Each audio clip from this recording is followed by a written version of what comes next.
In a Las Vegas chapel, a middle-aged couple is renewing their vows.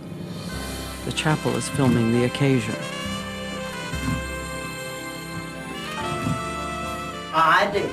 I, David. I take thee, Louise. I take thee, Louise. To be my wedded wife. Be my wedded wife. My best friend. My best friend. My soulmate. My soulmate. To have and to hold. To have and to hold. From this day. From this day. And forever. And forever. Baby. Baby. Wise men.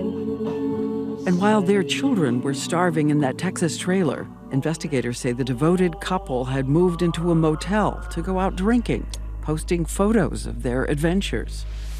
And now the children they had abandoned are in the chapel with them, dressed in identical outfits, to celebrate their parents' love story. You ain't nothing but a house. Say, hound dog! Hunka, hunka. Yeah, hunka, hunka. Burning love. Burning love. Baby, baby. Baby, baby. Mama, mama. Mama, mama. And we put our hands together, ladies and gentlemen. You ain't nothing but a hound dog. There's Jennifer, the oldest. There's Jordan, the eighth. Children with rail-thin arms and awkward dancing. So these are the pictures that we saw.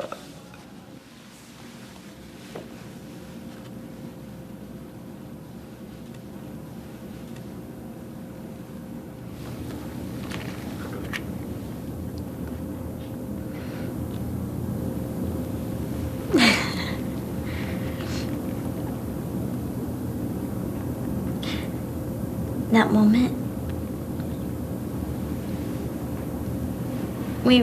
of course, we're happy to be out doing something.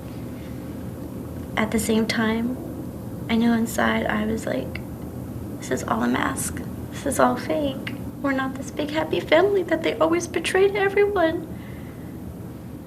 And that always bothered me, and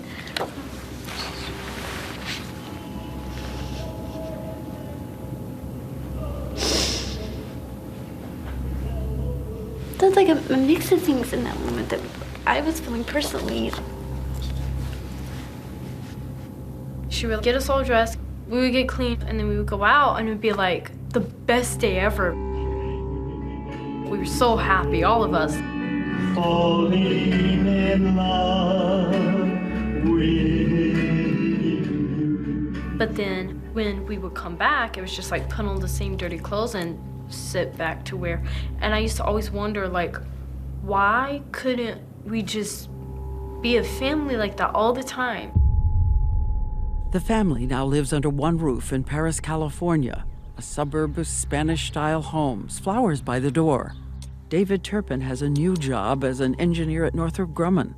He also has a new Mustang. On another car, a vanity plate, David and Louise forever.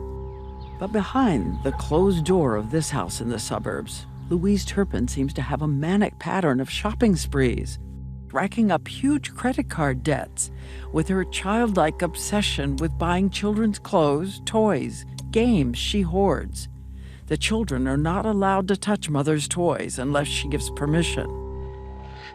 This is a video made in the house of one of the children's closets, brand new clothes with price tags on them, while the children remain dressed in filth.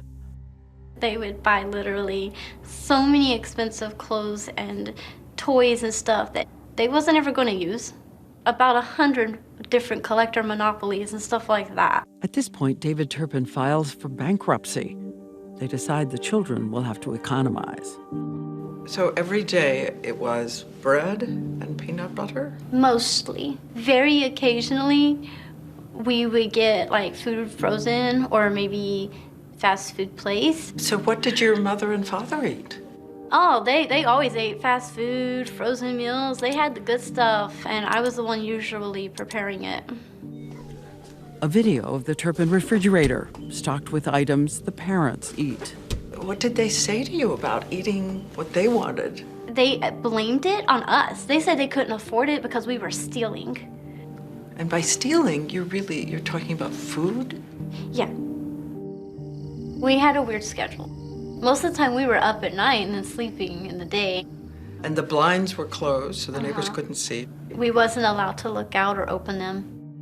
We wasn't even allowed to stand up. We were supposed to like be sitting down all the time.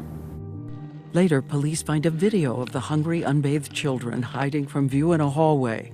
Their father, en route to his job, smiles. Jordan is filming this. It's a little camera she found on her Barbie doll. You can see the camera there on the Barbie's neck, the record button on her little belt. So take a look at this scene again. 13 children in their Paris, California home. So many houses just a few feet away. That bothers me because I know some neighbors knew things were going on. So I wish they did something, like just have somebody look into it. And why did the California school system never check up on a homeschool called the Sandcastle Day School? These are documents filed by David Turpin, who proclaims himself principal. Louise is the teacher. A lot of child abuse gets reported through our schools. Teachers and school administrators are mandated reporters. So, if a child comes to school with bruises or emaciated, that is a very common way that it gets reported. Mike Hestron is the Riverside County District Attorney. In this case, the Turpin family claimed that they were homeschooling their kids. They weren't. They used the homeschooling system as a way to avoid any scrutiny. And when mother and father are out of the house, the little prisoners emerge. When mother was gone or father was gone, we would like sneak and talk. And like sometimes we would open the window and we would stick our head out. They listen to music. There's a TV to watch. A few trusted older siblings now have smartphones so that mother and father can always reach them with instructions. They take videos of the food they hide in their beds. And most of all, these children are so desperate for an education, they try to teach each other language and what it is to be human. You taught each other Yes. what you knew. We just did the best we could with what we did know.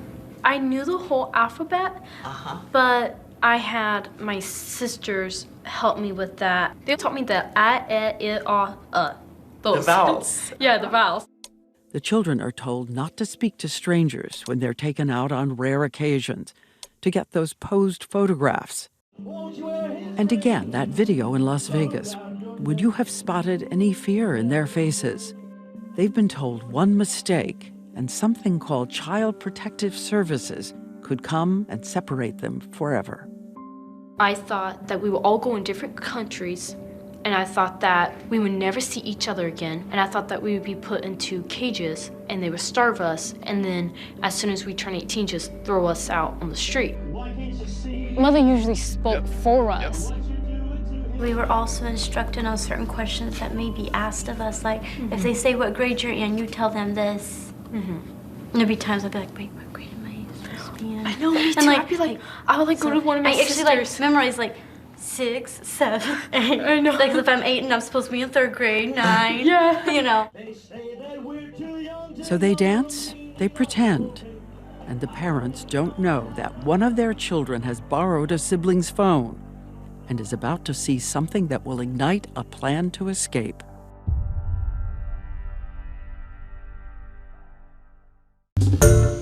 Hi everyone, George Stephanopoulos here. Thanks for checking out the ABC News YouTube channel. If you'd like to get more videos, show highlights, and watch live event coverage, click on the right over here to subscribe to our channel, and don't forget to download the ABC News app for breaking news alerts. Thanks for watching.